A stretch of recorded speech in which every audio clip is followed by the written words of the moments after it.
পাকিস্তানের সঙ্গে তীব্র উত্তেজনার মধ্যেই আরব সাগরে যুদ্ধজাহাজ ও পারমাণবিক সাবমেরিন মোতায়েন করেছে ভারত। সমুদ্রে পাকিস্তানের হামলা প্রতিহত করতেই এমন পদক্ষেপ বলে জানিয়েছে ভারতীয় নৌবাহিনী। বিশ্লেষকরা বলছেন, পাকিস্তানের হুমকি নয়, বরং চীনকে কড়া বার্তা দিতেই এমন তৎপরতা শুরু করেছে নয়াদিল্লি। ভারত পাকিস্তান সংকট সমাধানে চীন ইতিবাচক ভূমিকা রাখতে প্রস্তুত বলে জানিয়েছে বেইজিং। কাশ্মীরের পুলওয়ামায় নিরাপত্তা বাহিনীর গাড়িবহরে ভয়াবহ হামলার পর আকাশযুদ্ধে জড়িয়ে পড়ে ভারত পাকিস্তান। এর জেরে দেশ দুটির চলমান উত্তেজনার মধ্যেই এবার সাগরে যুদ্ধের প্রস্তুতি হিসেবে বিশাল নৌমহড়া শুরু করেছে ভারত। রুশ সংবাদ মাধ্যম আরটির প্রতিবেদনে বলা হয়, নৌবাহিনীর বিশাল সামরিক মহড়ায় অংশ নিতে উত্তর আরব সাগরে রাশিয়ার তৈরি বিমানবাহী রণতরী আইএনএস বিক্রমাদিত্য এবং বেশ কয়েকটি পারমাণবিক ক্ষমতাসম্পন্ন সাবমেরিন মোতায়েন করেছে ভারত। এক টুইট বার্তায় বিষয়টি নিশ্চিত করে দেশটির নৌবাহিনীর মুখপাত্র বলেন, উদ্ভূত যে কোনো পরিস্থিতিতে সমুদ্রপথে পাকিস্তানের আক্রমণ প্রতিরোধ ও প্রতিহত করতেই এ নৌমহড়া ও রণতরী মোতায়েন করা হয়েছে। দেশটির সবচেয়ে বড় সামরিক মহড়া ট্রপেক্স 2019 এর আওতায় শুধুমাত্র নৌবাহিনী ও কোস্টগার্ডের 72টি জাহাজ এবং 60টি যুদ্ধ বিমান এতে অংশ নিয়েছে বলে জানানো হয়। নয়াদিল্লির এমন তৎপরতায় ইসলামাবাদ কোনো প্রতিক্রিয়া না জানালেও বিশ্লেষকরা বলছেন, পাকিস্তানের হুমকি প্রতিরোধ নয়, বরং দেশটির প্রতি একতরফাভাবে সমর্থন দিয়ে যাওয়ায় চীনকে কঠোর বার্তা দিতেই ভারতের এ সামরিক মহড়া। এমন পরিস্থিতিতে ভারত পাকিস্তান উত্তেজনা প্রশমনে ইতিবাচক ভূমিকা পালনের ঘোষণা দিয়েছে চীন। দেশটির পররাষ্ট্র মন্ত্রণালয়ের মুখপাত্র বলেন, আঞ্চলিক স্থিতিশীলতা রক্ষায় প্রতিবেশী দেশগুলোর মধ্যে সম্পর্ক উন্নয়নে বেইজিং সবসময় কাজ করে যাচ্ছে। এছাড়া জয়শ-ই মোহাম্মদের প্রধান মাসুদ আজহারকে জাতিসংঘ নিরাপত্তা পরিষদের কালো তালিকাভুক্ত করতে ভারতের সঙ্গে আলোচনায় চীন প্রস্তুত বলেও জানায় বেইজিং।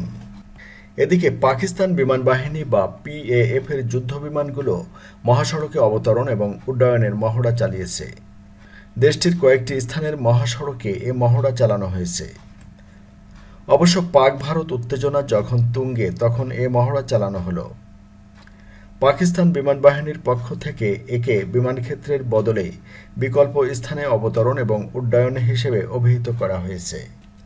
এছাড়া অবতরণের পর যুদ্ধবিমানগুলোতে জ্বালানি ভরা হয়েছে এবং আকাশ যুদ্ধে ব্যবহৃত অস্ত্র পুনরায় স্থাপন করা হয়েছে। উচ্চমাত্রার বিমান তৎপরতা চালানোর ক্ষেত্রে পিএএফ এর সক্ষমতা যাচাইয়ের জন্য এ অনুশীলন করার কথা বিবৃতিতে উল্লেখ করা হয়। পাকিস্তানের কেন্দ্রীয় যোগাযোগ মন্ত্রী মুরাদ সায়েদ সহ সামরিক এবং বেসামরিক অনেক উচ্চপদস্থ কর্মকর্তা মহড়া প্রত্যক্ষ করেছেন। এদিকে পিএএফ এর সাবেক এয়ার কমোডার জামাল হোসেইন দেশটির একটি সংবাদপত্রের সঙ্গে আলাপকালে জানান, পাক বিমান বাহিনী মাঝে মাঝেই এ ধরনের অনুশীলন চালিয়ে থাকে। বিকল্প অবতরণ হিসেবে অভিহিত করা হয় উল্লেখ করে তিনি আরও বলেন, সামরিক ঘাঁটির বিমানক্ষেত্র ব্যবহার করা সম্ভব না হলে তার প্রস্তুতি হিসেবে এমন মহড়া চালানো হয়।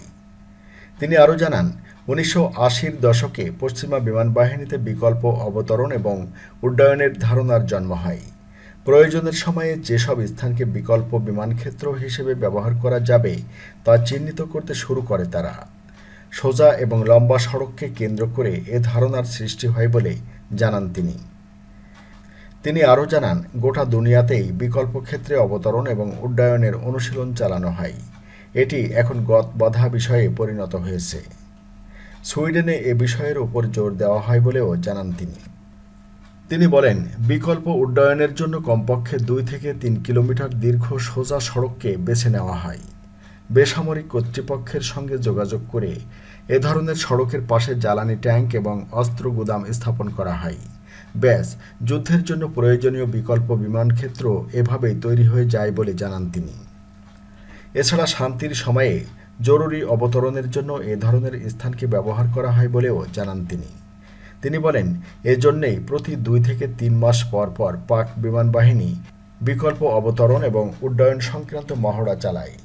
অবশ্য গত ৬ মাসে এ ধরনের মহড়ার কোনো খবর সংবাদ মাধ্যমে প্রকাশিত হয়নি এবং সে সম্পর্কে কিছু বলেনি পাক বিমান বাহিনীর এ সাবেক কর্মকর্তা।